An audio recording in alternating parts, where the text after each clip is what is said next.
Welcome to the next edition of Meet the Streets, the podcast for street and documentary photographers. In today's episode, we meet Stephen Yang, a freelance and street photographer out of New York. Join us each week to meet a new photographer from somewhere else in the world. And now, Stephen. Welcome back to the next episode of Meet the Streets. Today, you're going to meet Stephen Yang, an outstanding photojournalist in New York. If you don't know who he is, that's your problem, and you're going to rectify that right now. So, you're in for a treat. Stephen, can you introduce yourself? Hi, I'm Stephen Yang. I am a freelance photographer based in New York City. I primarily work in sort of day-to-day news coverage, but I have always loved street photography. And recently, I've been trying to figure out a way to merge my work life and the sort of love of just wandering the streets. That's cool. So how did you end up as a photojournalist? Like, did you go to school for it? How did we get to this spot? I studied literature in college, and I'd liked taking photos from a young age. My mom is a filmmaker, and she showed me how to use her old film camera when I was a child, but I never thought of it as a possible career path.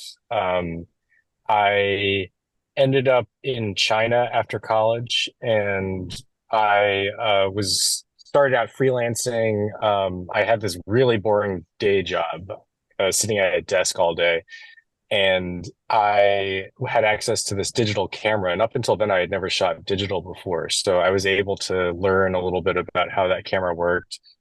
And eventually, I got fired from that job, and I got set out into the world as a freelance photographer. I was doing anything I could get my hands on, nightlife, music, some fashion. I was pretty terrible at all of it. But it was a great place to learn and make mistakes.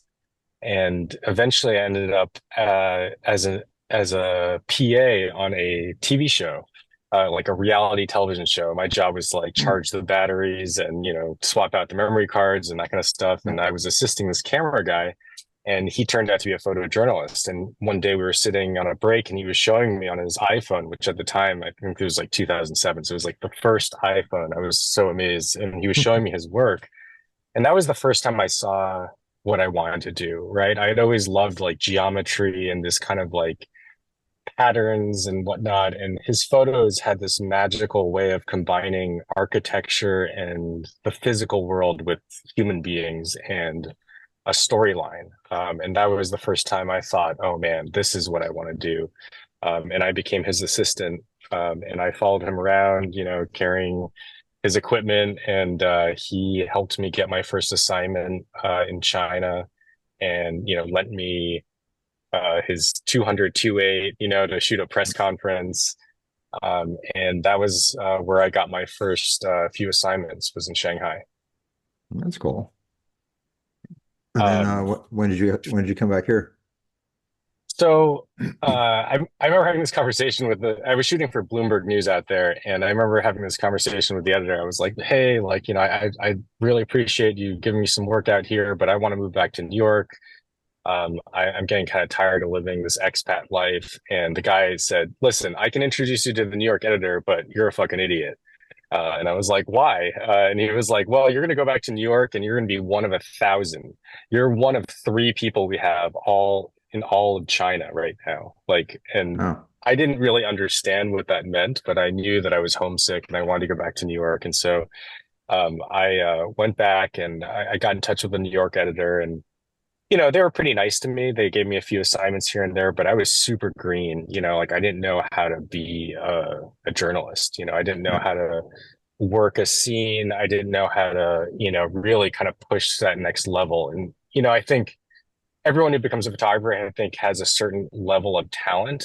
And I think talent is a great baseline.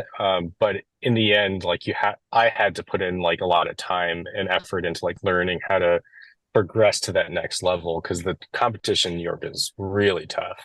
There's a lot of really talented people that come up here, then also come to New York. There are a lot of like veteran photographers that come back from like living abroad, they've been in the business for 20 or so years. And it's a rough place to be a freelance photographer. So I bounced around a number of different organizations, and then eventually ended up getting steady work with the New York Post, and they've kept me pretty busy for the past 10 or so years.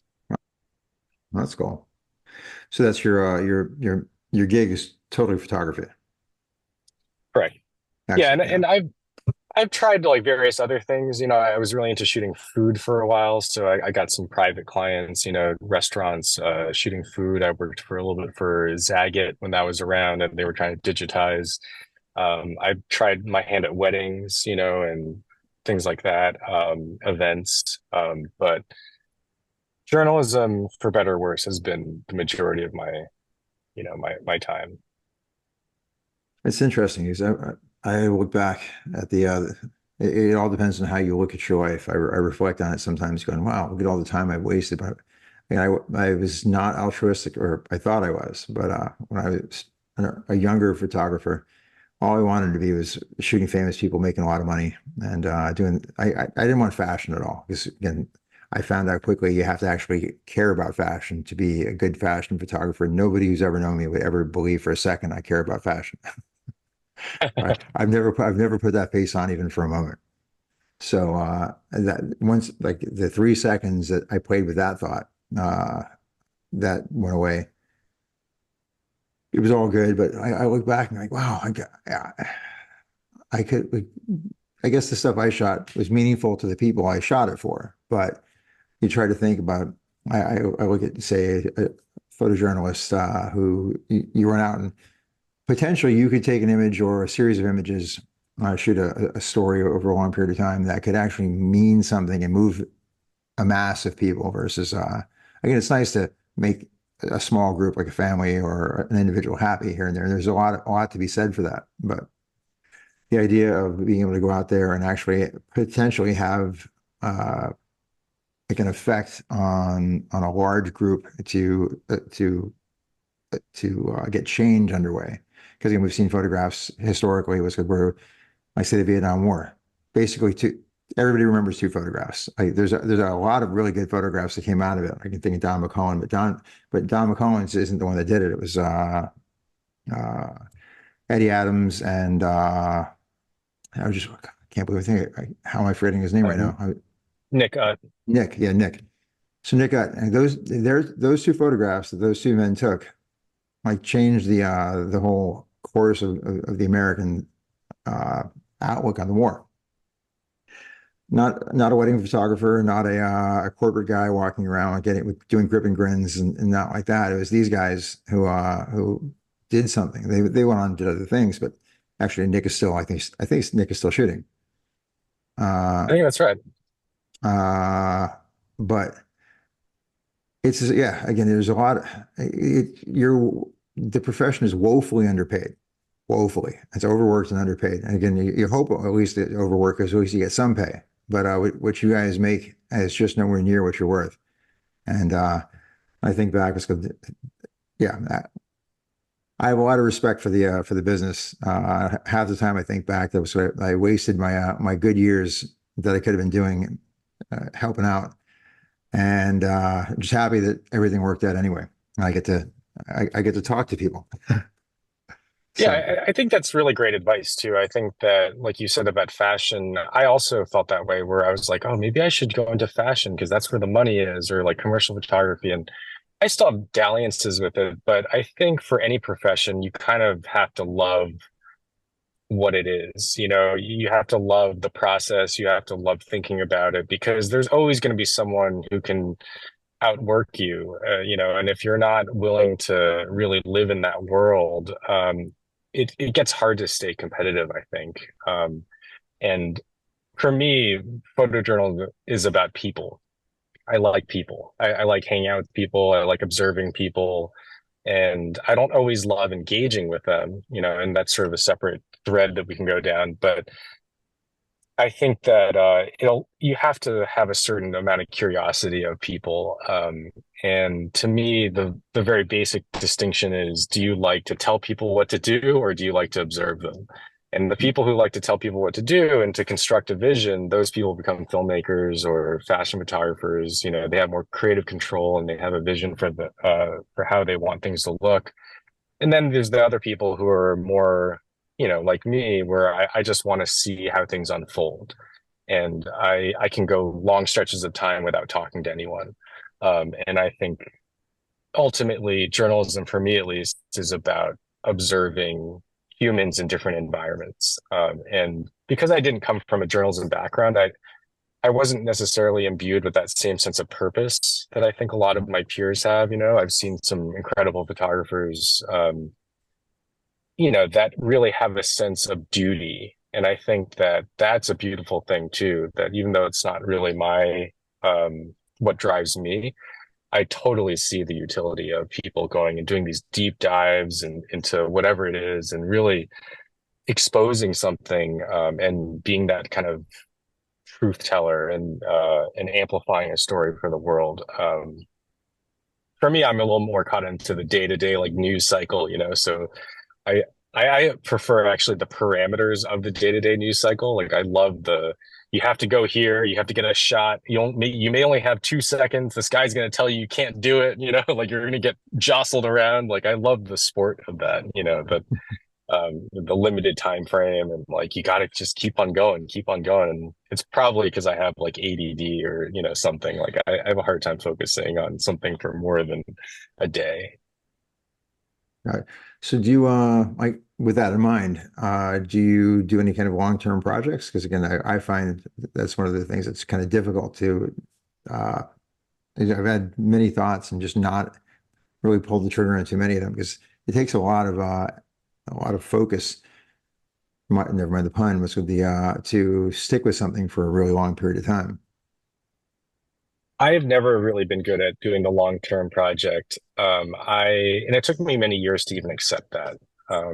So my normal thing was to sort of work, trying to make enough money just to survive. And then once a year, I would go and try to cover something outside of New York. And so one year I went to the North Dakota um, Standing Rock protests, Right. and that was very interesting. I took 2 trips there.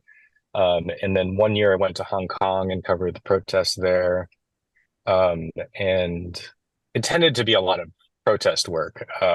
But I always struggled with this idea of a project personally because I think, and this sort of goes into street photography too, the big enemy of street photography and long form journalism is that negative voice in my head. You know, it's that voice telling me, you know, you got enough photos, like it's good. You don't, there's nothing more to shoot. Your feet are tired. You're kind of hungry, you know, like, oh, like you're supposed to be at home. Now I have a wife and a child. So it's sort of like the voice is telling me like, you're spending all this time wandering around Midtown for what? You know, like you should go home and spend time with your son, you know, and sometimes that's a legitimate voice, right? And you have to listen to it. And other times it's just, you know, the enemy of art. It's the enemy of street photography. It's the enemy of long form journalism. And um, for better or worse, I have not really pursued many long term projects. And I felt guilty about it for years, you know, because I would see these people that I work with produce these amazing bodies of work. And the depth that you get if you stick with one subject is just incredible, you know, and looking to that kind of more traditional purpose of journalism, of those in-depth looks, like, you know, you can see it in the work. There's this one photographer, I was just looking at her site again after a while. Her name is Gabrielle Lurie. Mm, She's based in the Bay Area. She might be the best living news photographer I've seen. wow. Um, and her work is just incredible. I mean, she can do the spot news stuff, you know, but she has this one project about a homeless child. I think it's called Homeless at Five, and she just embeds with this mother and child for I have no idea how long, but the images are just incredible, and it's like these moments that are so quiet and perfect and tell the story and the humanity of it that you just can't get in the kind of flyby kind of stuff, right? You know, Yeah. like um, she must be waiting. I would actually love for you to interview her so I could learn the answer to this, like how long she Well, waits, I'm to going to be start looking taking her up. photos. Yeah, she's incredible. I mean, so, but yeah, that kind of work I always had a hard time sticking with it. I'm not sure why. Like, it's just, maybe it's the way my mind works, or just I feel very much a generalist, like I like the parameters of like, you got to go into this weird world for like a day or two or a few hours and pick out like 10 things, and, that to me is sort of the joy of the job. Well, I can relate to that. Again, that's my specialty is not having a specialty. It's been it's kept me afloat for years. So when one catastrophe knocks off a whole bunch of revenue streams, I still have like a whole drawer I can pull out of and go, I can do that, I can do that, I can do that. So I've never had a real dry spell. Had drier, but I have done enough, good enough at enough things that was going. I can always pull something else out and make it work. And looking at your work on your website, which of course I'm gonna bring up later on after we go through some other images, you look like you're good at a lot of things. So it definitely helps out. So you shouldn't have to run out of like, oh my God, like X is now COVID knocks out this, or the housing crisis knocks out this whole section of the market. You'll be able to still swing, which is good. Yeah. Yeah. I've struggled with it in other ways too, that I try to, climb the ladder a bit in the photojournalism world, trying to shoot for the wires and for the Times. And I had like a very small amount of success in it. But one of the issues I had was that in order to get higher up on that ladder, you have to spend a long period of time in the trenches, doing like courts, like where Mm. in courts, you're standing outside in the rain or in the heat or whatever, for like sometimes 12 to 14 hours waiting for someone to come out of a door, and then you get 5 seconds or something to shoot as many pictures as you can. Sometimes it's multiple doors. And to me, that's just the highest stress, lowest reward type of work, where like the Hmm. photo isn't really going to be that interesting unless something spectacular happens, which rarely it does. But you have to be like vigilant for like such a long period of time. And there's this nervous energy of like, are they going to come? Are they going to come? Is that their car? Is that their car? And um, I just could not get out of that rung of wire work, and so like, and they also just don't call as frequently. There's a lot of other people. And so I found that like I couldn't really devote all my energy to that type of work, which is really maybe the key to getting those higher prestige news jobs. And with the Post, they were giving me like, why don't you go shoot the Westminster Dog Show? Why don't you go to Coney Island and get some, maybe someone is gonna, drown on July 4th, like wacky ideas, right? And like, but it was getting me out and about, and like I would have all these opportunities to take pictures. They wouldn't use a lot of them, but I would have them, and I got to keep Hmm. my copyright, which is like another great thing about the Post versus the Wires, who they steal. They take all your copyrights. Really, I didn't know that. Um, yeah, it's vicious. It's vicious. I mean, and they have the lowest rates too. I mean, which is crazy. The Wires. But so the Post started saying, "Hey, well, we'll pay you more, and you get to keep your copyright, and you get to see this huge variety of things." And they really actually allowed me to grow as a photographer. I learned how to use a flash. I learned how to take portraits. I learned how to shoot food, just because there were so many different types of assignments. That really was super helpful for my own personal development as a photographer. I'm someone who learns by doing. I need to make mistakes. I need to learn from them, hopefully, and just do it over and over and over and over again. That's really my process. That's cool. So did you, uh, how did street photography work in? Did you start off, say, interested in the street and moved into more journalism and whatnot, or did you say, hey, I need something else to do beside, or you just were standing there, hey, I'm waiting, I'm like for something happening at a court, and like I might as well start shooting what's going on in front of me. a little bit of both. So when I first started shooting film, I would just go out and wander around New York as a teenager, taking photos of things. But I was really afraid of taking photos of people. And even today, I still get a little bit. Sometimes I can do it one day and then I can't do it the next day. But so like, when I look back at my old film stuff, some of it's really beautiful, but it's like there's no people at all. It's just like a shadow. It's a line, it's geometry, and that's it. And then journalism kind of forced me to have to engage with people, and to learn how to shoot people candidly and then also talk to them and pose them, for a portrait and that kind of stuff.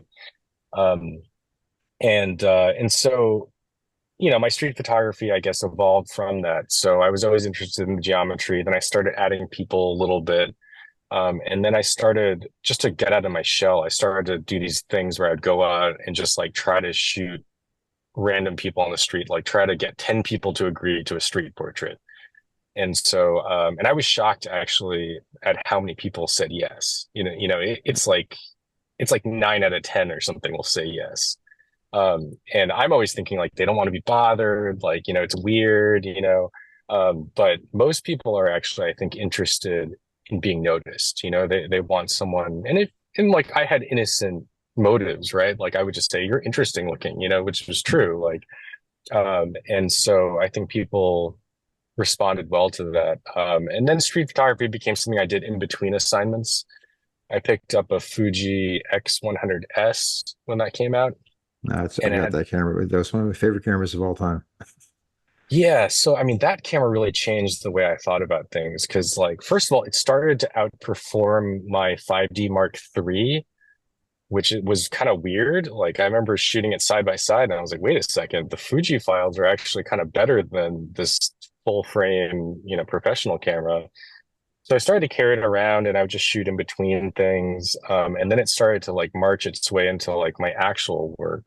And I started using the camera um, for work. And then I got an XT1 and then an XT2 and then I think XT3 and I skipped XT4. Anyways, Fuji started marching its way in and I didn't want to buy the Fuji primes. I mean, the zooms at first. So I only had primes and that really changed the way that I shot journalistically and street. It's like part of the beauty of those Fujis is that they're so small Hmm. and they're really inconspicuous. And so I was able to get much closer to people on the street and take photos than the Canon system. And even when I would get caught too, like people would see it and they think, oh, that's a film camera. And for whatever reason, people are not offended by you sneaking a shot on film. But the digital, there's some kind of like, I think it's like a jealousy thing where like, oh, that guy can look at the picture and I can't.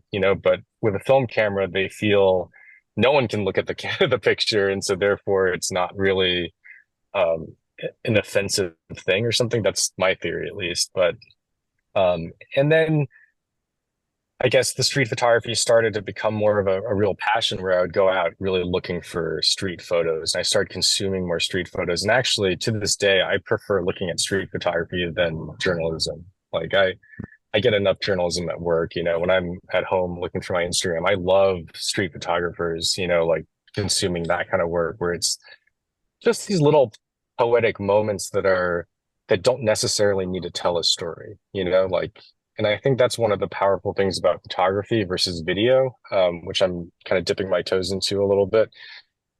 Photography can be scattered. You can make a big jump from one photo to another in a sequence. You can do these kind of interesting moves in between them. Whereas video to me, it kind of has to make sense, otherwise you lose people. People start to be like, well, what is this about? Like photography can be poetic, whereas video to me is more like prose. Yeah, again, video, more power to people that are good at video. Because again, I'm, I, I always figured I'm an old dog. I don't need a new trick. So let the people that are good at it. And I'm glad coming up when I did, that you didn't really have the option. And at one point, I bridged that gap, and a bunch of my friends went off to learn.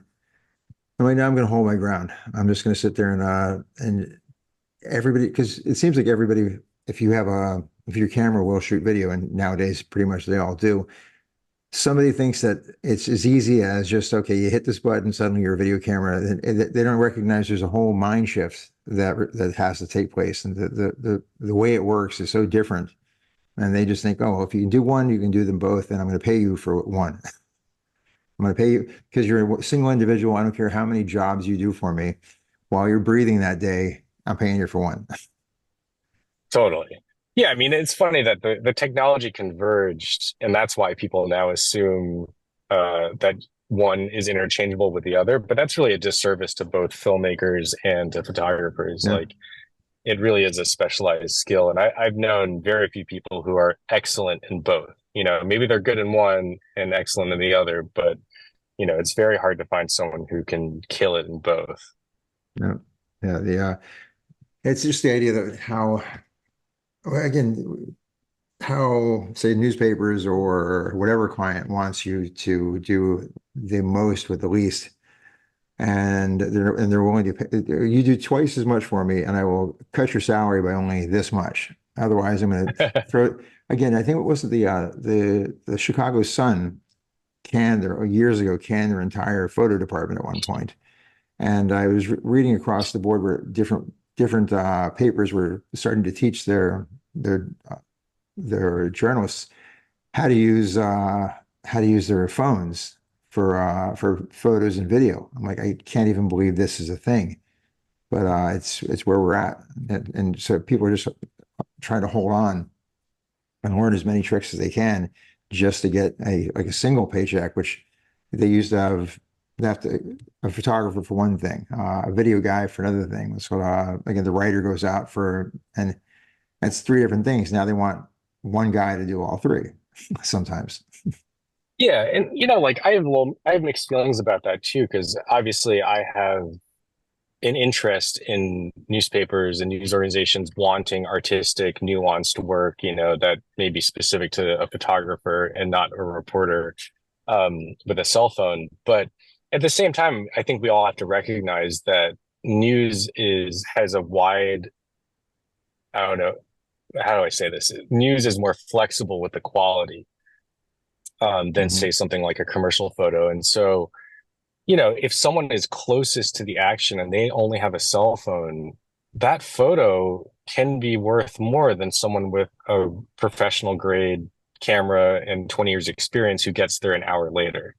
And I think we've seen that over and over. I mean, there have been huge political movements in the US that have been driven by cell phone video. And I think it would be unwise to, discount that, as journalists, like we have to recognize that that's an important force of nature. And it's important actually that people have that desire to document. It's sparked off a lot of, reforms within policing in America and various other things. So yeah, it's hard.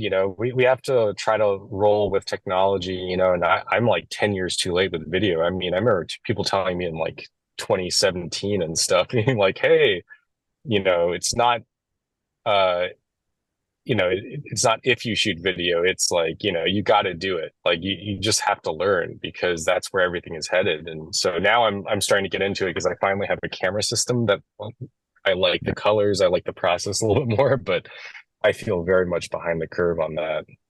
Yeah, again, you're probably considerably younger than I am, so you'll catch up on it pretty quick. Again, I don't know how old you are, but I'm 57. Am I 57 now? I think I am. I'm 56, about to be 57. I would not have guessed that. Uh, Yeah, I'm 39. Thank you. Yeah, so you've got again, I can look back and go, wow, 39 years old. Like I remember where I was at 39.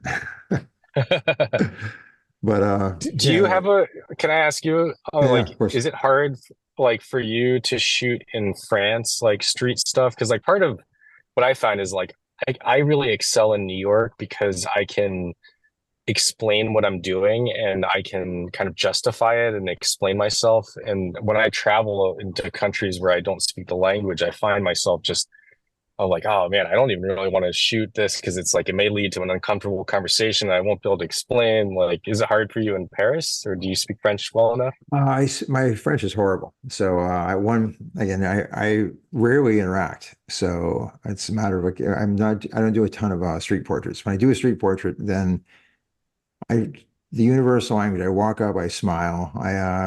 I know enough French to stutter my way through, may I take your photograph? And I have a card that I had made up specifically uh, for uh, for street portraits that has in French like this, like contact me through any one of these methods, and I will get you a photo. So all you really have to, and a lot of people speak English, but either way, I always find if I'm actually interacting with somebody, that a smile and like you said, most people say yes. It's just I don't ask that much. So, but when I do, they routinely say yes. So, like I sometimes again, you're shocked. Like I've been in, I actually enjoy doing it in more other countries versus the U.S. because I have a friend in Bordeaux. He's a very good street photographer.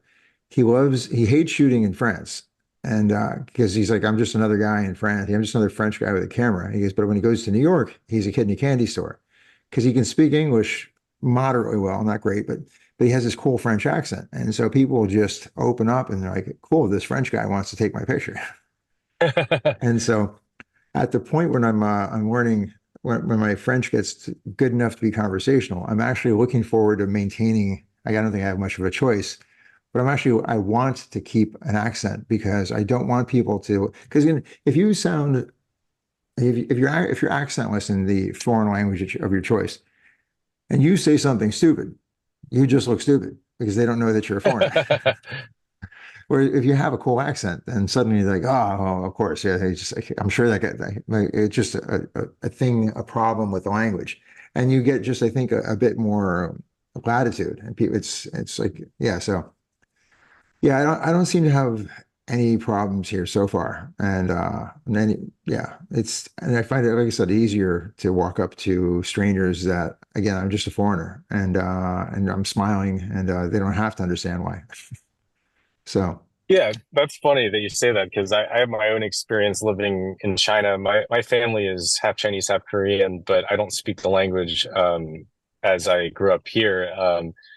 But I lived in China for a bit, and people would just get so impatient with me because they would expect me to speak Chinese, whereas I had some, Western friends who are white, and Yeah. people would give them a lot of like, leeway and, what they said or what they did, because it was clear they were a foreigner. And I found that really frustrating while living in China. Um, but also, like, I imagine Paris to be a pretty good place to take photos because one, you have a lot of tourists, and so people are probably just used to people with cameras wandering about. But They're also, everywhere. it's Yeah. such a photogenic city, like known for artists and whatnot, that Mhm. it's probably not uncommon for someone to be like prowling the street for good light. Yeah, and again, it's been so long since I've actually shot in New York that again, so before France, I had moved from New York. I moved to Arizona, and so we were there for like 17 years, and Hmm. it wasn't expected. We figured it'd probably last a couple of years, and we'd head back, but it went well. Made a lot of friends. The business was good, so there was no reason to leave. Just eventually, we got tired and we were not getting younger, and wanted to just experience another chapter. So we decided to move to France. But like in New York, I would assume that there's so many people walking around with cameras because every time it seems like 50% of the street photography I consume seems to be shot on the streets of New York. It could just be my feed and the algorithm sending it to me, but just so much. Like, it seems to be so like crowded, and yet there's still so much real estate to shoot. Here, yeah, it's a smaller city, but it's gorgeous and it's historic, and there's people. Everybody's got it's like every other person has a camera, and nobody still understands why you would take their picture. Like it's not. There's like this is some of the great street photographers and journalists in history are from here, and yet as a culture, they're still like, why are you taking my picture? So you just don't ask. You just you just do it. Like every now and then somebody will look at you and you know they didn't want it, or so you just move on. And again, in the way that I do it, I'm much more of a kind of more of a gatherer. I just kind of walk around. I've got no particular agenda. I just have a camera in hand. My nose is pointing in a certain direction. I'm like, okay, let's see what's down that block. So I'm the I like to think that I'm non-threatening, but I don't know how it appears. But I always have the camera in hand, try to keep a smile. Although I have probably male resting bitch face hat like 3/4 of my life, so like I'm not sure that even if I think I'm smiling, I'm not sure that it's actually like going out there in the world. So so yeah, it's it's a great place. Again, there's you. Have you been here? I have, yeah. I spent some time there as a kid, and also I did some traveling or in my college years and whatnot. Yeah, I think it's maybe the most beautiful city in the world. It's my vote. And yeah, and it's also just I love that it's a pedestrian city. You know, you can really like wander around. Like I always tell people that haven't been there, you know, you don't really need to see the sights. Like you should probably go see the Eiffel Tower and Sacré-Cœur and all that stuff, but the most random Parisian street is like the most beautiful thing I've ever seen, you know, and you just wander into a bakery and get a baguette or something. Like it just feels like you're in a movie or something. And maybe people have that same feeling about New York, and I'm just blind to it because I've spent too much time here. But you know, like I come back to New York, I'm like, man, it's so dirty here. Like, you know, it's just there's just piles of garbage everywhere, and like it just smells bad. And yeah, you know, going back to the whole thing about people's reaction to photos, it's so funny because my assumption is that would have been that when things went digital and everyone suddenly had a camera in their pocket on their phone, they would suddenly realize that most people take photos of things that are just interesting to them. And that idea would be democratized, and we would all start to kind of understand that photographers really don't mean to like ridicule or, you know, call someone out necessarily, you know, which is how people react to photography a lot of the time. Right. Um, but instead, you know, I think what we ended up with was this idea of the internet is forever and doxing and, you know, being harassed, like, you know, the cyber mob, you know, and so like everyone I think now is afraid that you're taking a photo, somehow it's going to identify them, like they're supposed to be at work, they're supposed to be, you know, somewhere, and somehow all this information is going to come back to haunt them and they'll have no ability to like escape it, you know, which is really kind of sad, you know, that that's the way people view photography when most people take photos every day, you know, like, Yeah. and I've had to explain myself so many times, you know, I've gotten fairly good at it. But the funniest thing to me was that, you know, after working as a journalist for a while and then going and doing these street portrait projects, I could see people relax as soon as I said, it's for my Instagram. You know, like somehow that was like, oh, it's just like an art project. Like, Right. fine, yeah, no worries, you know. But if I say, oh, I'm shooting for the post, you know, like some people will be like, oh, great, and other people will be like, oh, no, no way, you know. And there's this real fear of being attached to something that's gonna haunt you or something. Yeah. When most of the time, you and me, like, we're just drawn to it because it's interesting, you know, Yeah. like it's 100%. beautiful. Which is why I was sort of in the rare instance that anybody's ever asked me. I think I recall being asked twice to erase something. One, I was shooting film and I couldn't erase it, and that was in Paris. That was years and years ago. And actually, they're both times they were in Paris. Actually, no, take that back. The other time was in Marseille, and just following this woman selling flowers, and just waiting for the right moment. All of a sudden, perfect shot, perfect moment, bam, I get it. But the guy that she's selling to, there's two guys in the suit. Now it's Marseille. So I'm not thinking too much about this. And so I then walk off, and one of the guys in the suit comes running up to me and says, I need you to do what's going to like erase that. I'm like, what are you going to do with it? I'm like, nothing really. It's just took it because it's interesting. I've been following her. She's whatever. I wanted to take her portrait. She wouldn't let me do that. Uh, he said, you got to erase it. I'm like, And I was thinking to myself, like, I don't, but I'm like, well, what's the point? I'm like, really, this guy just ran over here. Like, his day is apparently going to be worse off if I don't. Like, and I'm thinking, well, this is probably not going to win me the Pulitzer Prize, and therefore I'm going to take an awful lot more photographs today. This one won't mean anything. So I'm like, oh yeah, no problem. I deleted it. Of course, then I'm thinking, hell, it's Marseille. These two guys are in this back street at a little just having some coffee. This could be some crazy drug deal between the government and something else. Like it's Marseille. Anything could be going on. Like I literally might have had like a Pulitzer Prize winning shot, but I didn't give it thought of past. Again, I'm not being paid for this thing. I'm just doing it because I like it. If it's going to ruin somebody's day, like I'm not here to ruin somebody's day. So like it's, well, and again, nobody for the most part ever asked. So like if they feel that strongly about it, I've got no problem with it. It just, I first explain why I don't want to. And if that doesn't work and I'm smiling and being nice and that doesn't work, well then again, it's worked almost every single time. So the two times it didn't work, and again the one time I couldn't erase it, uh, yeah, no big deal. So move on. And since that point shot, God only knows how many photographs. And the only reason I remember that at all was because it was so unique.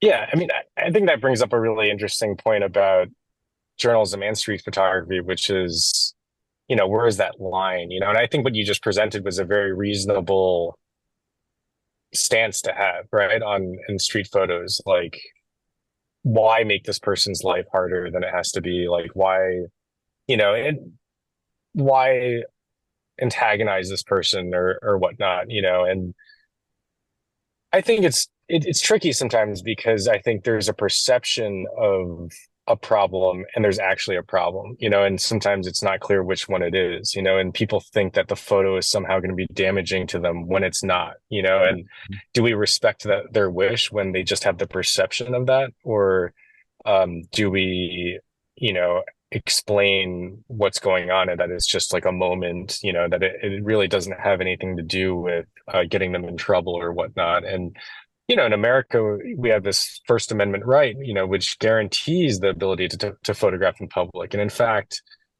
no one has a right to privacy in a public space, right? And like, in my experience, I've gone too far in that direction, as a journalist, where I've gotten into arguments with people, be like, no, you really have no expectation of privacy, and like I've utilized that right to its fullest extent. But over time, I've learned that it's not always good to like go 100% into that direction, right away at least, and sometimes it is better to do like what you said, just to delete it because it isn't really that meaningful to me, and I'm not fighting a constitutional battle with every photo I'm taking.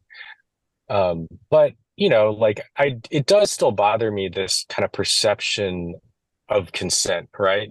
That we're supposed to be asking every single person, can I take your photo? And as if, especially in the journalistic capacity, how limiting that would be if we really were to do that. Yeah. If we were to follow that sense, it would, because the two things I'm always balancing in my head is like, okay, am I being intrusive? But then also, am I staging this? Like, and if you start asking everyone for consent, you're kind of directing people to do something, or you're making your presence known to them in such a way that they can then change what they're going to do for the photo.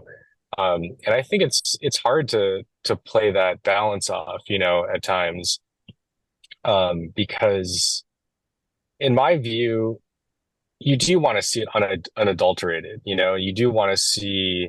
To me, what's most interesting about photography is to see things before they see you, and Mm-hmm. after the 2020 protests across the U.S. after the death of George Floyd, there were a lot of protesters and activists who were suddenly demanding that we as journalists ask for permission to show someone's face, when they're protesting in public, and we had to have these like lengthy discussions on the street, about privacy, and how that, first of all, all the streets in New York are surveilled by the police, so that you've got, police cameras on almost every corner in Manhattan. And so the people who actually are able to do the most harm to these protesters in their minds already have their face, they already have the footage of them. So, they're not going to be trolling a bunch of our Instagrams, to find a perpetrator or something. They can literally just play the tape that they already have. They have facial recognition, active fake facial recognition that they can deploy in different areas. They've got geofencing, to track your cell phone. I mean, there's a whole list of tools that they can use beyond a still photograph. And the consent question, and then I think there's this organization, they released this thing called the Photo Bill of Rights, which was Yeah. supposedly this sort of like ethics thing that we were all supposed to sign with certain rules about consent. Um, and interestingly, it kind of went away after January 6th, because I think there was a little bit of a disconnect, with this idea of asking consent. Like, well, should we have asked consent for the people storming the Capitol? What if some of those people didn't want to be photographed, And, it brought up a lot of questions of like, um, when do you need consent? Like, and I think legally we almost never need consent, but ethically and morally, when do we need it? And I think, there are lines, right? Like, I think that, like what I was saying before about Gabrielle Lurie, some of her the how she gets this important work and these amazing photographs is that she got consent from these people to let her enter into their lives. And so in some regard, we do consent does lead to these kind of interesting deep dive, like types of work that you can't get, if you're just blasting someone and running away. But on the other hand, there are times where you don't need consent, and it's not shouldn't be the first and foremost thought, I think, about for the photographer, whether it's street or it's photojournalism. Um, but I think also on the outside, people don't realize how much we as photographers think about this internally. I think they Yeah. think that we're just out there just like smashing, like people like in the face and whatever. And like, sure, you've got like Bruce Gilden, like, Yeah. but like most of us are like pretty cautious about it. And I think worry about it, like, am I ruining this person's day? Like, uh, you know, am I going too far? And I think most of us actually err on the cautious side, right? Like we're not getting close enough because we fear Yeah. some kind of punishment. Yeah. I guess just think the average photographer is an average person who just doesn't want to sort of ruin a person's day. You're just looking for a photograph, and you grapple with the idea of what you just said, not to belabor the point, but yeah, I've seen some photographers, like street photographers.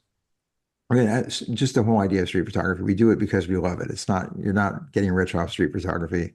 Hell, you're 99.9% of the time, you're not getting a dime. You're literally just doing it because you want to do it. So I have a hard time wrapping my head around how there are some people that are so aggressive with their photography that it's you wonder how many actually get beaten up. But I saw, and I can't remember her name, and if I did, I might not say it just because not to throw anybody under the bus. But I saw this one woman in a documentary, and she was just in people's face and was going to, and fine, smiling, happy. But one guy was going to, an older guy was saying, you can't do that. And she gets into the whole rights of what she can do and like how wrong he is in this whole nine, as opposed to just saying, oh, I'm sorry. And then just walk away. Like literally, she just sat there and made his day worse just by proving her point that she didn't have to. I'm like, who gained by that? Like, really, all you need to do is like, hey, I'm sorry. I don't mean to upset you.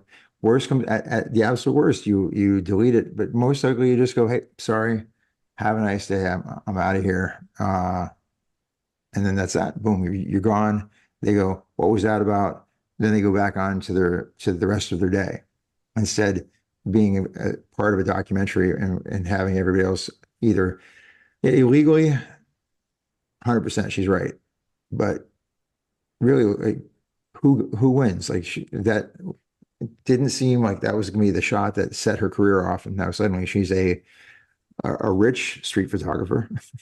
So so anyway, Yeah, definitely, choosing battles, you have to choose your battles. And it took me a long time to realize that too, that sometimes it's just not worth it. Even if you could win the argument, it's not worth winning it. yeah, I guess seriously, sure.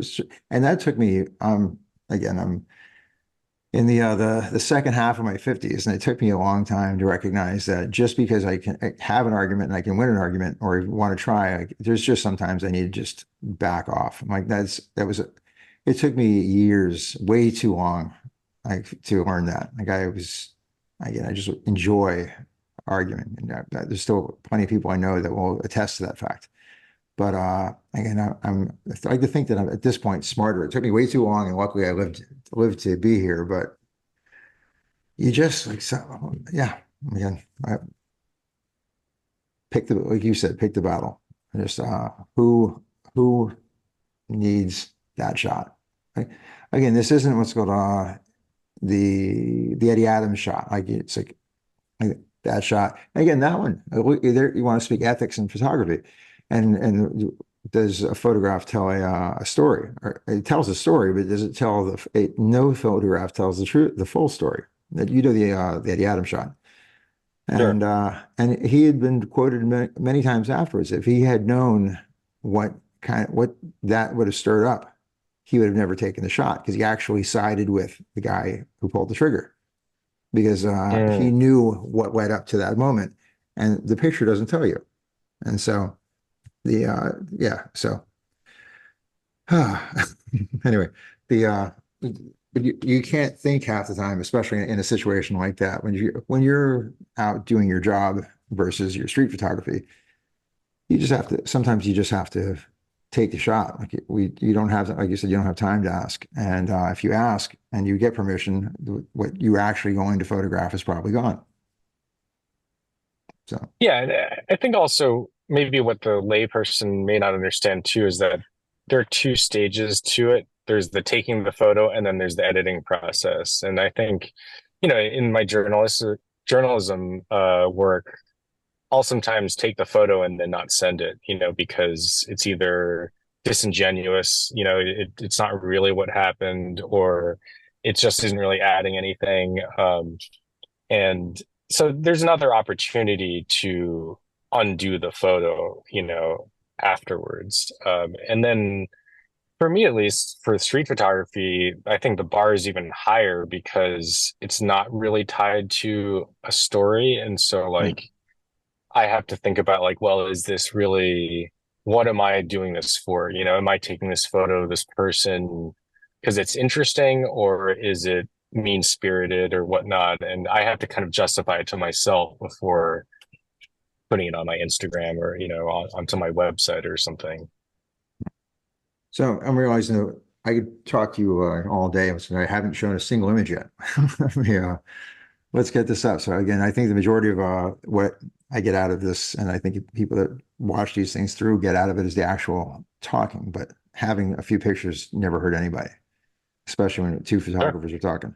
So let me get the screen sharing going. There we go.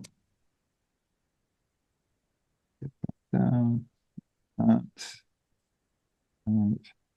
here we go. On to your street photography. There's an no, there's a like color wise, your palette here reminds me of Saul Leiter.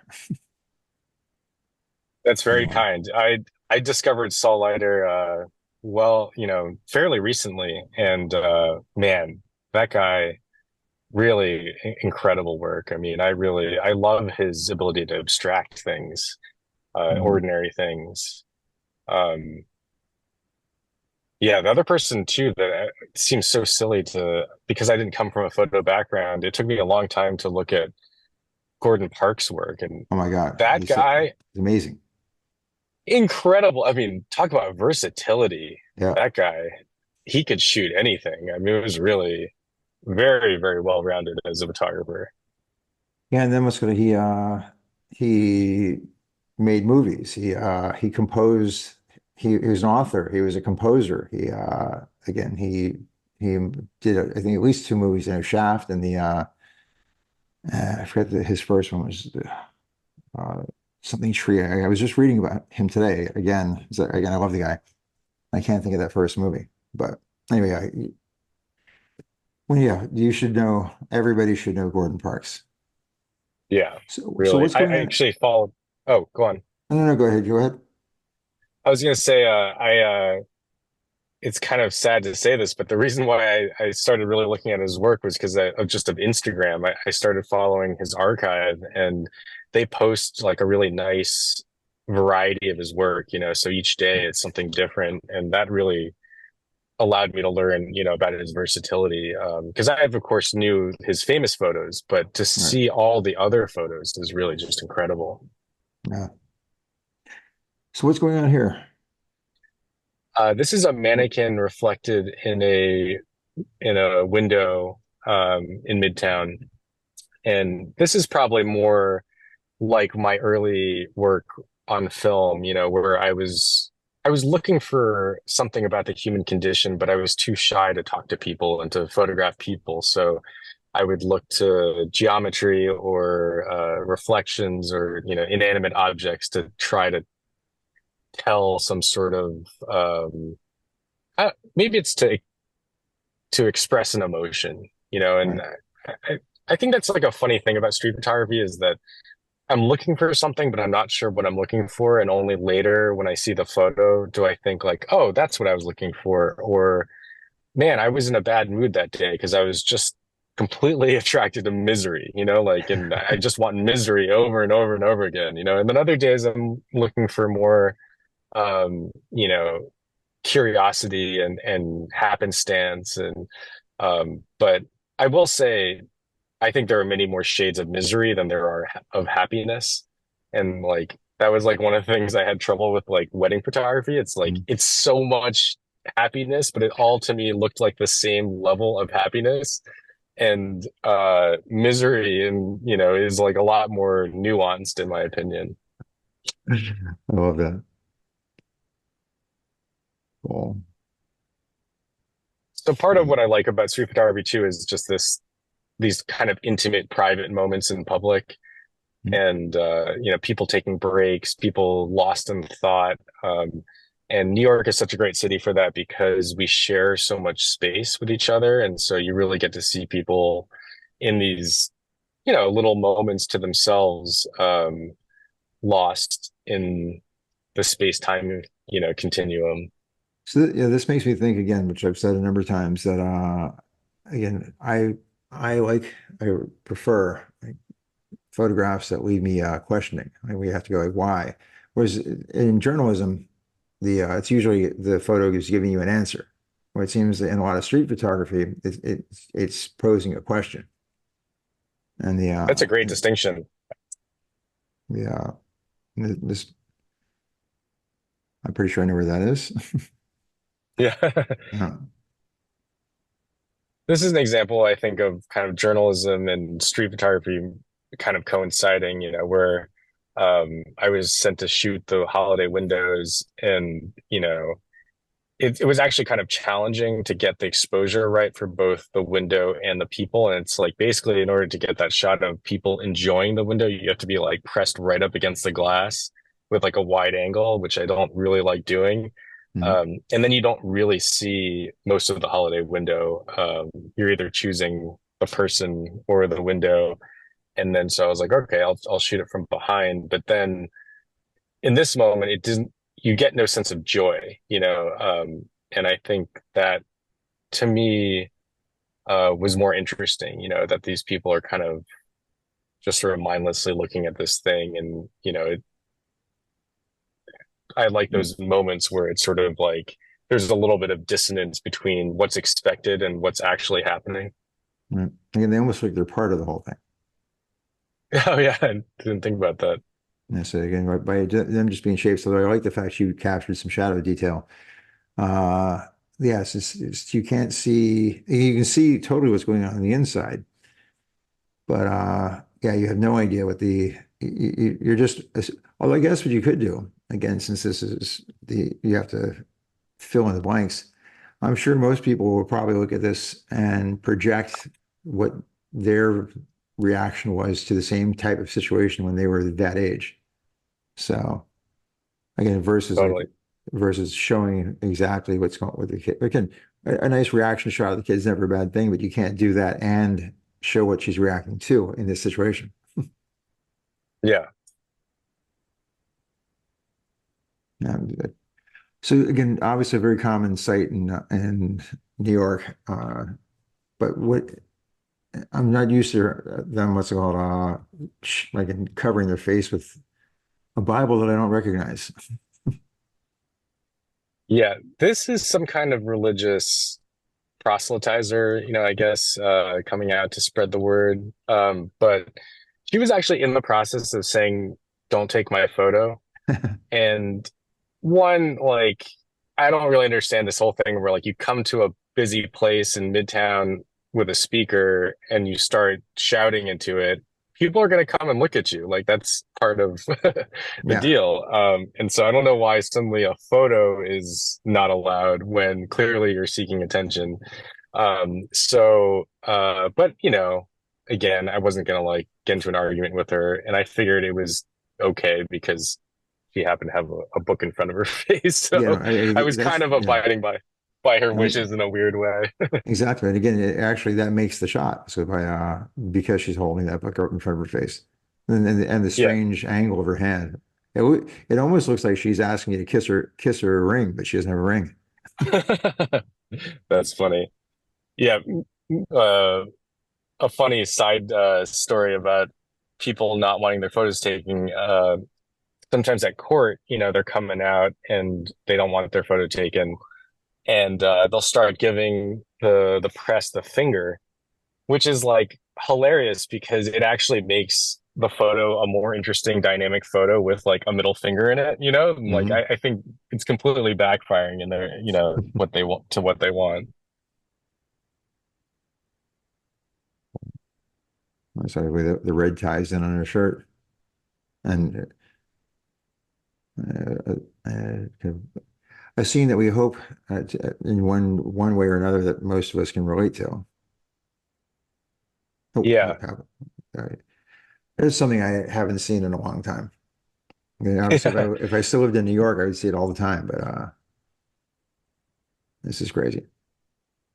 Yeah, yeah. Again, so back in my day, again, I'll pull the old card now. Again, I look at I look at photos of subways in New York, and I just think something's wrong because I don't see the graffiti. Like when I grew up, Mm, like every square inch was covered in graffiti. So if you ever saw the Bruce Davidson book on subways, like everything's sure. covered, like, and that's the era that I grew up in. So I remember when they got clean, and I wasn't sure at first. I'm like, oh, this is interesting, and then they're all clean, and you just go, it's not that interesting. Like it's a fine line between how you get happy. It's just like say, 42nd Street. 42nd Street was a pit back in when I was back in the 80s. And then now you look at it and it's just kind of so Disneyfied and corporate that you think Oh you yeah. look back, even though I hated being in Times Square back in those days, at least there was some honesty to it. Like when they were, again, the money they were trying to steal off of you, they were literally just trying to steal face to face versus versus stealing larger sums of money and making you believe that it's your idea. Yeah, my dad always half jokingly says that, New York has gotten too boring and, you had to be brave to live in New York in the 80s and 90s, and now it's too easy. And I, Yeah. the subways are a great example of that. I mean, to me, they're starting to fix it up with the lighting, but like the lighting in the subways is still like so grim and like I love it. I love that kind of like fluorescent overhead lighting with just like these pools of darkness, and it's such a funny idea that no one figured out that they could just put in nicer lights until recently.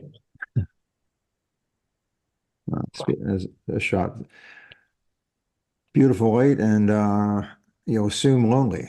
Although the guy could literally just be what's gonna. have sun in his eyes. He's looking down for a second, but that's the beauty of interpretive photography.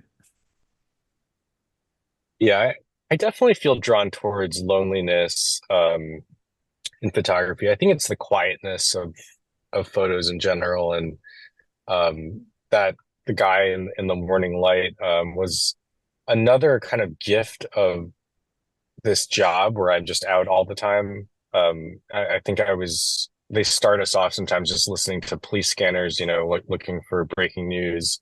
Right. And so I was just out really early, and the light was amazing. And, I don't think I would have gone out on my own at like 7 in the morning to Midtown to Right. find that guy. But, Mhm. you know, in between assignments, it's really these opportunities to capture something. And this is the same thing. I mean, this Times Square, we were doing a series on kind of the rebirth of Midtown after COVID. And I'd passed by this, I think it's an army recruiting sign.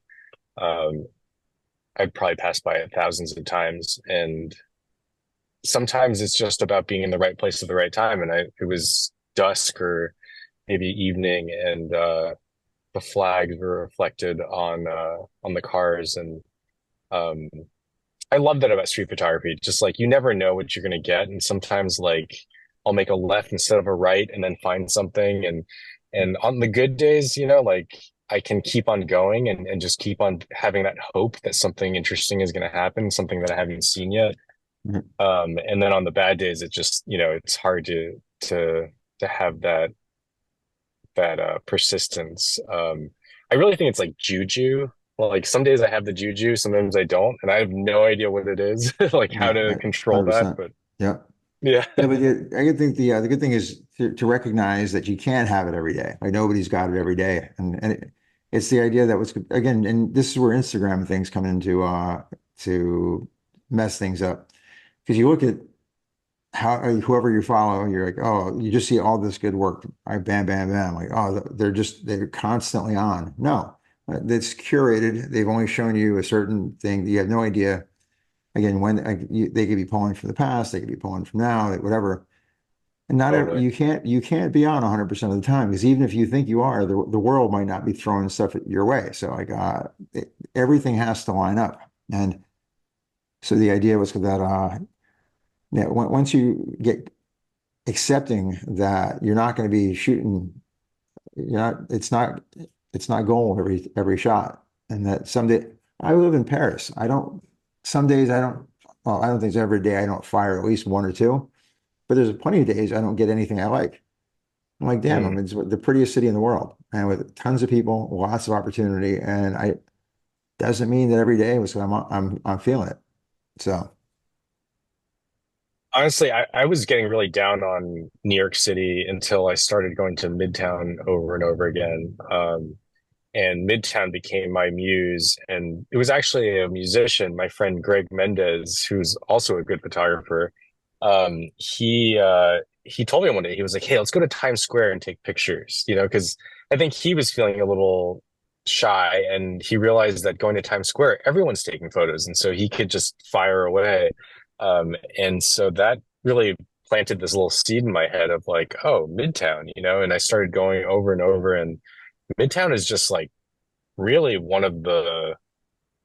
it's like a distillation of what New York is. There's just like so much activity all the time. You can go at any hour of the day, and Times Square is like, yeah, this awful Disneyfied place. But one of the plus sides to that is that people feel comfortable walking around Times Square at any hour of the day. Like people bring their kids to Times Square at like 3 in the morning, and it's like yeah, it's this bizarre, just like confluence of every type of person, and they're all jammed together, and there's just endless combinations and ironies happening. yeah, Um, you Times know, Square I, is bizarre. yeah, no, I mean it's in some ways more bizarre now than it probably was before. Um, one thing that was evident during and after COVID in New York was the amount of homeless people and people, drug users, who had nowhere to go.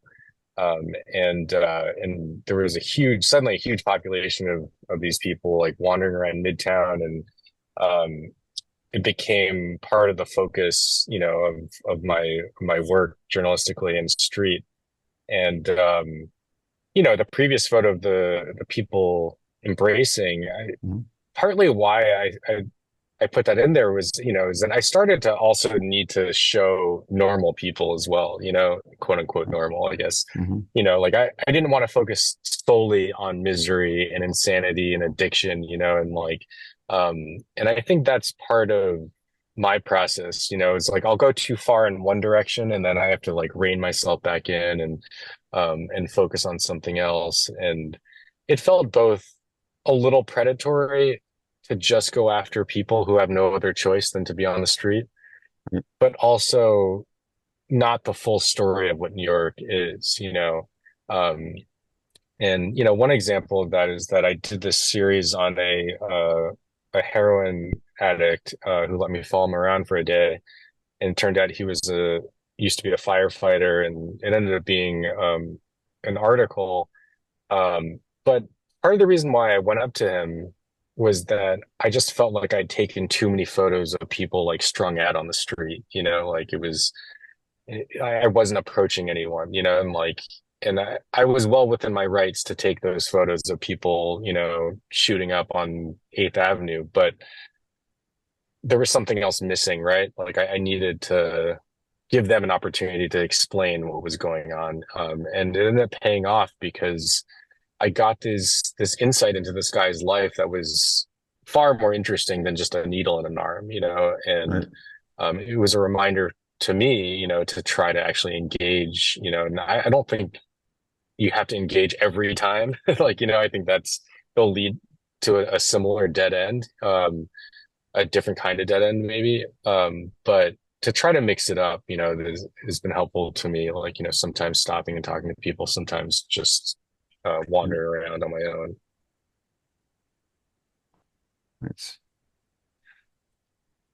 obviously a movie poster or something like that. Just kind of crazy. I love it. Yeah, there are these video screens now that play these ads, and Oh my God, we that's a were video doing, screen? yeah, it's even more frightening in person because it's like it kind of comes out of nowhere. It's like face, and then just this screaming face, and um, yeah, my mentor, the guy who kind of told me or showed me how to become a photojournalist, always said taking photos of people in front of signs is lazy. And so I always think about that when I take photos of that. Like sometimes I can't help myself, but Yeah, he's you like can't help it. lazy. Oh, There's another like private moment in public. She was like, I guess sunbathing or like just taking a second to like appreciate the sun. I actually really regret I didn't get closer and shoot it from above, like tighter on her face, and you could see more of the avenue behind her. But I didn't really want to spook her, and I felt like if I got really close and she opened her eyes, yeah, that would it would freak be you. too much. Yeah, Yeah, seeing this I camera. think you did the right thing.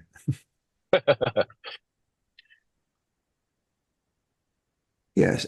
Again, it's interesting. Funny thing is, this guy's barefoot.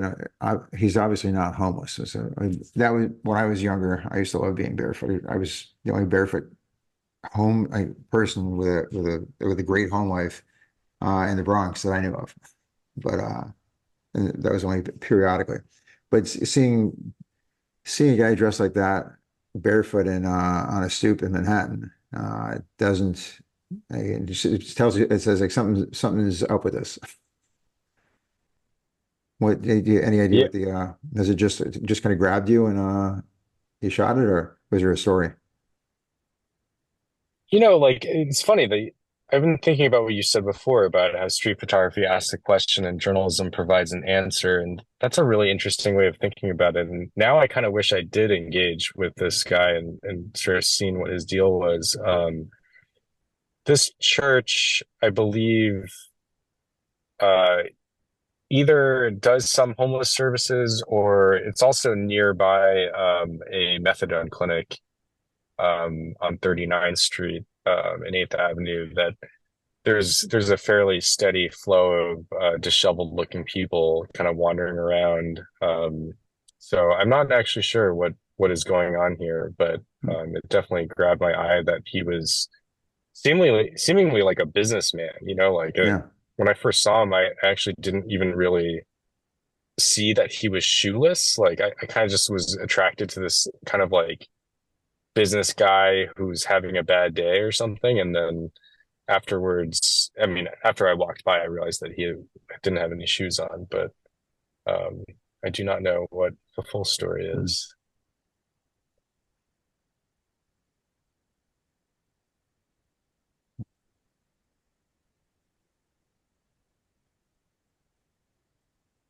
Yes, this is again. There's just so many different ways the more isolated stuff, then of course the busy stuff. As I'm getting older, I'm finding I'm gravitating toward busier scenes, like the simplicity of what I was attracted to in my youth now is giving way to somehow it seems like it's backwards. Like I do feel like I'm somehow going through life in the wrong direction. But yeah, chaos seems to make me happier than it did when I was younger. Yeah, I can relate to that. And I've recently been more drawn towards like closing down and shooting at like a um, higher f-stop. Hmm. One, because it's like less forgiving with like your backgrounds. Like I really am intrigued by this idea of like having to try to get the background, like kind of geometrically makes sense. Hmm. But yeah, I love it when city scenes kind of organize themselves, and it's like each person's in their little orbit and they're all trying not to touch each other. And sometimes you get these moments where everyone is in the perfect spot. Yeah. Again, I like what you said because I think the same way. I, it's so much harder to, I think, and sometimes it's again, you just try to make things harder just to keep you interested. That's what I do. Once I get bored because I can do something too easily, I have to make it harder. Otherwise, I'm just not going to want to do it, or I won't put as much effort into it. When you have to be conscious of the placement of everything versus just saying screw it. I'm going to shoot it wide open, blow out the background, and it'll become a wall of just color. You don't have to pay as much attention. This starts again. That's what I like about rangefinders. Again, rangefinders allow Mm, you to see everything, regardless if you're going to blow the background out. You still have to mentally place everything fast and get everything set up. That's why I like the X100 that you got. Again, it was one of my favorite cameras I ever had. It taught me how to do that. Like, I wanted to do it, but that was the one that actually taught me to do it. Because you can obviously use the hybrid thing, but I never used the digital screen. I always like to use the viewfinder because if you're F8 and you're off, yeah, it's showing up. Everything is going to be there. If you don't, your foreground might be right, but if your background's totally screwed up, if you didn't place and compose that, and you have to do it fast, and so you can be close but no cigar. Whereas again, I think what's good, the SLRs and DSLRs, like eventually just I got lazy. And so I started yeah. moving over to a rangefinder and then shooting wide. When I was, again, I remember as a kid and hearing the old F8 and B there, I'm like, how boring. I'm like, that just so, I was just like, that's awful. I hated the look. I didn't understand it at all. I was like, oh, that's old people do that. Like they're not cool. And then eventually I became old and I recognized, oh, no, they're just they're responsible for more stuff. It's another way of saying it. Neither one's necessarily right or wrong. It depends on the situation, but it's definitely harder to do it well. Totally. There's something poetic about that too, right? I mean, I think when I was younger, I was drawn towards shallow depth of field because maybe it was more about me. And there's like this sort of singular, like it's about me looking at it, me, and it's my perspective. But as you close down and, maybe getting older, like you're looking at things a little bit more broadly, or just by virtue of the experiences that you've had, you're carrying more to what you're seeing. And I personally love parameters. And the Fuji is so much smaller, but it also, one of the parameters is that because it's a crop frame, it does not have as shallow um, focus as a full frame camera. And that parameter actually has led me to more discoveries, you know, closing down and working with different focal lengths than, if I had just shot Canon, maybe I would have stayed at a shallower depth of field all the time. Um, I actually just got rid of all my Canon gear, which was my main system for most of my career.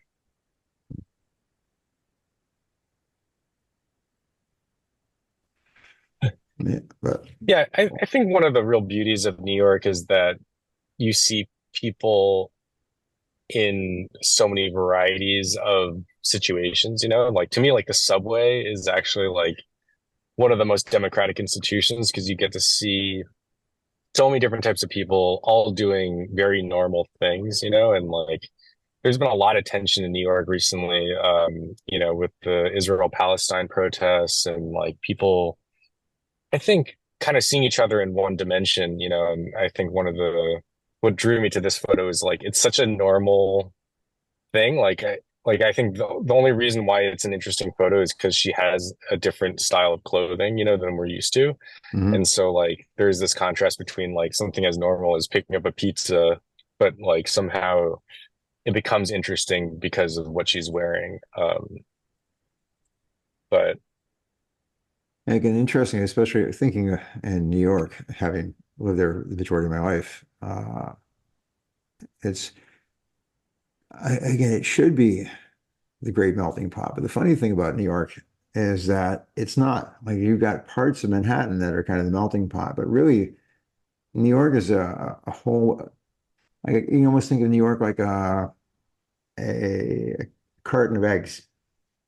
They're all close to each other, but each one is individually packed and not touching. And so each one is it in its own unique spot, and never to meet the one next to it, but they seem to be close. And New York is one of the most compartmentalized places I've ever seen, having grown up there. And so if you wanted to mingle and mix, there are certain sections. Again, you go to what's it called? Uh, Downtown, like below Midtown, and then you'll get people, let's go say Washington Square Park. You just a variety of people. You're just walking through the village and other spots. At this point, maybe some other spots in Manhattan they're gentrified or gotten cool or they're not as tragic as they were when I was growing up. But then you get back to the neighborhoods, and then suddenly everybody's just there. Like, and there's not as much diversity as you'd think, even within buildings. that's a fair point. I really think that New York definitely is segmented, by borough, by neighborhoods within a borough, and people put up kind of shields too. So, if something funny happens or something crazy happens, like I think people's shields come down and they'll talk to each other. But Yeah. a lot of the time, we're not interacting with each other, and just seeing someone isn't necessarily understanding them. Um, and the funny thing too, I realized was having grown up in New York, I realized this during having to cover a lot of the fringe groups leading up to January 6th, like all these like kind of hardcore Trump followers and whatnot. I was traveling a little bit within the US covering that. And it's like in New York, you get exposed to all these different types of people. The Mm. only type of people that I did not really understand at all was small town America.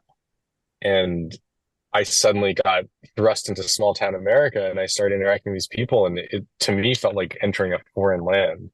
And it was a real learning experience, and like as a kind of like know-it-all city kid, like I was put in my place and I had to have some level of humility, to realize that I did not understand these people.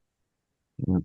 That's cool. And again, it's interesting when, yeah, and I think New York in particular do that. When I moved out of New York, I'm thinking that when I moved to Phoenix, I'm thinking I'm going to own this place. Like they don't know what's coming. I'm like, done. As soon as I'm there, I'm going to stop, and whatever I want is going to happen because I'm from New York. And then, it didn't quite work that way. And it took a while, but again, just hard work, a smile, and recognizing you're an idiot. They've got their entire little world set up, and I haven't been a part of it this entire time. I can't expect to just jump into the middle and think that that they're going to change their patterns. So Totally. it's colorful and cool. Again, I just wonder how many people are losing their change in their wallets right now. Uh, that's a well shot, sad image. So where is that? Is that in Manhattan or is that's not Kensington? No, that's Manhattan. I Yeah. believe it's 37th Street between 7th and 8th. And this image kind of set me off on a path of trying to understand this kind of influx of drug users, in Midtown, because I took this shot and I realized that I kind of needed to talk to people, like I needed to engage at this point because I think I'd gotten enough of these types of images, where it's like something private happening in a public space, but there was more to be understood about what's going on. And I really only scratched the surface. But because of these images, I started to like reach out to some of these recovery programs, and talk to people who are willing. I started to form some relationships with some drug users, and kind of get their side of things. Um, because there is this delicate balance of like, I'm well within my rights to take this photo, but am I really taking it for the right reasons? Like, Mhm. is it for shock value? Because to be honest, like in the beginning, it was about shock value to me. Like, I was shocked to see people shooting heroin, like in Midtown. The first time I saw someone doing heroin was in San Francisco on Market Street by the Twitter headquarters in the middle of the day in 2018. I had never seen that growing up. And so when it started to pop up, particularly around the pandemic, um, like I felt the need to document it because it just seemed so off. Like it just did not seem like something that should be happening in broad daylight. And but over time, the shock value wore off, and I think I was able to start to understand it a little bit better by talking to people and getting a sense of what's going on. And one thing that I learned too is like I'm afraid of needles, so I think that's like why a lot of people are afraid of drug addicts, but um and this idea that they're somehow going to attack you. But most of these people shooting heroin are actually very kind and easy to talk to, and they're not angry. They just kind of want to be left alone, like some of the crack and cocaine addicts, or like the people shooting cocaine into themselves, they're a little more erratic and like, can act um, violently at a, you know, what do they say, flip of a dime. Yeah. Like I um, said, kind of nature of the drug. yeah, but a lot of the heroin addicts I interacted with were actually quite kind and introspective, and they didn't want to trouble anyone necessarily. They just didn't really feel like they had much of a choice. That's a contrast. Yeah, this is after a parade. I've shot many parades as during my news duty, and parades are like, it's like hard to do street photography when there's nothing going on, and then Mhm. like parades are the opposite. It's like there's too much going on, and it's like hard to focus on anything and to make anything look interesting because it's just all the same over and over again. So Right. my trick is to either go before the parade or after the parade. This is right after. um, and or to go to the outskirts, like you have to go find people waiting to enter the parade or the performers resting, that kind of stuff. Like, Yeah. um, That's Yeah, it's so usually my easy to get caught strategy. up shooting the action, and you start to miss like the more interesting shots because you're shooting the action, and shooting exactly what everybody's seeing. You're not shooting the stuff that they're not seeing, which is why you want to shoot. Yeah, it happened to me today. I was at a parade and it was like we're all like jockeying to like get this one photo of the mayor walking down Fifth Avenue. And it's like of all the photos, that is probably the least interesting. I mean, like everyone knows what he looks like. Of course he's gonna be at the parade. Like it looks like every other parade ever. Like I don't know Mm. why we kill ourselves for that one shot of the mayor walking down the street. Yeah, it just seems to be what's going to do. It just instinct. It's just Yeah, cool. you gotta have it. You Yeah, gotta take it, and then yeah. because someone's gonna ask you, "Oh, did you get there?" It's like at a wedding. What's called the least interesting shots are the family shots. Like as far as they're all standing next to each other, they're dressed up and smiling. Like you could again poke an eye out rather than take it, but you have to take it because Sure. it's a document and it's expected. And then of course you go off and you take all the good stuff. But yeah, there's certain key shots. If you miss it, suddenly like no matter how well you've done the entire day, you miss that one shot and like you suddenly you're a hack. Yeah. So yeah. So this guy just like hanging out. Yeah, this is another just like the beauty of New York, just like you just turn a corner and then someone is doing something fairly private in public, like it just Mhm. he's completely lost in his own world for a minute. And I think I walked by a few minutes later and he was gone. Like, it's just this little thing that will happen. And I live for these moments, of just like being surprised, and like having um that moment of relatability somehow. Like I don't know, like I feel like everyone can relate to this guy right now. Like just having a little quiet time laying down. I mean, he looks like he'd be on the beach. And New York just like delivers these kind of things over and over again. And that looks like it's the last. But it would again to that point. It's interesting that the beauty of photography and street photography in general is that at any given moment, what you see is there and it's nowhere else. And another moment from now, it's not going to be there either. And so like it's almost kind of like Schrodinger's cat in a way. The whole like it just observation makes it real, and then you turn around and did I really see that? Totally. Yeah, I really think also it's like on my better days, it's an example of like if I look for it, I'll find it. And Hmm. it's like to remember to keep on looking for things, and to not have everything figured out. I get into these loops where I'm just like doing the same thing over and over again, and I think I have it figured out, and that's the wrong attitude, I think, to life and to photography. On my better days, I can remember to have like a beginner's mind about it and just not have it predetermined, like just to go out and see what's going Yeah. to happen. Again, that's what makes it more fun because knowing, yeah, I guess there's different ways to look at it, but it's just always more, I think, more interesting. Right? To your point that you go out there just to be surprised, just to enjoy like photography for the sake of photography, which is what I think street photography for me is. It's enjoying photography for the sake of photography and not let's go to having an outcome in mind. Totally.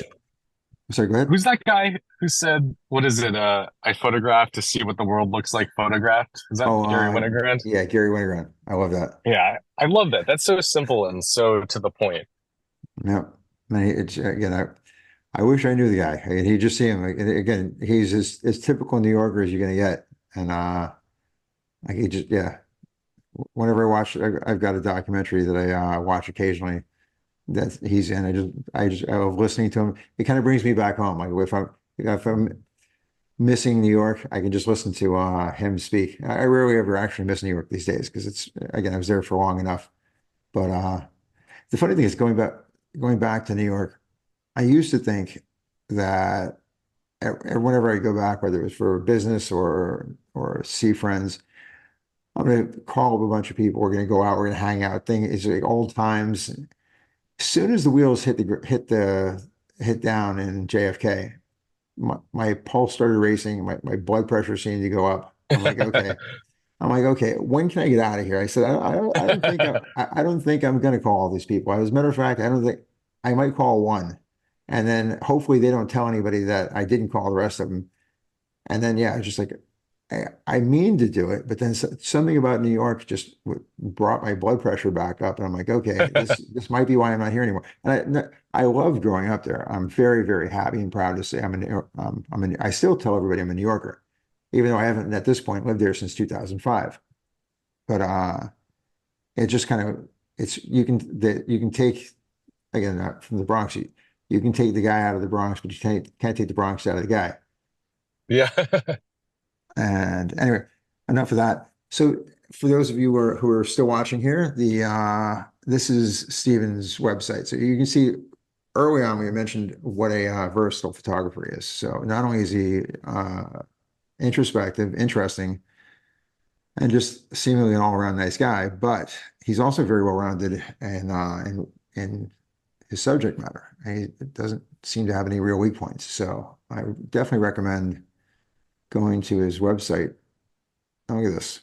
Here you are on I will assume a private that's not Air Force One. That is Trump's, yeah, plane. Yeah, yeah, Trump's plane. Yeah, my again back when I was in New York, so he he had a whole different well, again, he had the same persona, I guess, but he was more a guest on Howard Stern than he was what he is now. Yeah, I don't think people really understood that he was kind of a caricature before he was president. And I'm pretty sure his whole presidential candidacy is sort of predicated on a character he developed for The Apprentice. 100%. Again, I remember I used to shoot for it was the New York Building Congress. And again, New York Building Congress, I'm not even sure if I'm supposed to say that, but it said. So they pretty much represent the movers and the shakers of the actual developers and the building owners. Like they are like their name says.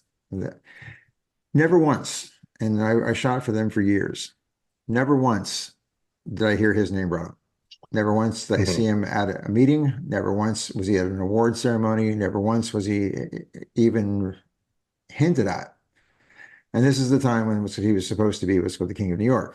And I'm like, so the reality versus the perception again, and not to make this a political thing, because that's not why we're here. But it's just an interesting, having grown up in the backyard where all of this was supposed to happen, and knowing that it didn't happen that way is it again then you go out to the small town that you didn't know anything about, and they don't understand you, you don't understand them, but they're thinking that a guy who made it onto again, the only reason they know who he is because of a reality TV show that didn't base itself on reality. Yeah, it is a bizarre time we are living in. And I think it's not just America, but there's definitely this very odd cult of personality, I think, going on. And Throughout I the think world. we don't, yeah, and it's like somehow politics is entertainment and entertainment is politics. And we've kind of lost sight about, what things actually are and versus what they appear. Yeah, again, to I would have to go back and blame uh, news becoming entertainment, and that would have been Yeah. what's his name, TNT, Ted Turner. When Ted Uh-huh. Turner started CNN and said, "I'm going to have a 24-hour news station," I'm like, how boring can that possibly be? Like, who would do that? Like, and they so, but you need ratings in order to keep on, so they continue on. And when news is governed by ratings, everybody loses. Yeah. No, I mean, the 24 news cycle is crazy, right? Can you imagine having to fill 24 hours worth of news? I mean, there And this just weekend, isn't news. there's just nothing. There's always something you can talk about, but nothing. It doesn't usually doesn't need to be talked about. Right. And Or so, they just rehash things over and over and over again. I mean, yeah, um, you know, the you'll see those articles that come up where it says like breaking news and like, something terrible happens and they really don't have any more information, but they will keep on updating it every like 12 minutes, saying with like some pundit or like someone weighing in, like, uh, it's not really any much more information. Again, interesting. You shot Kissinger. Yes, it was at his home in Connecticut. Hmm.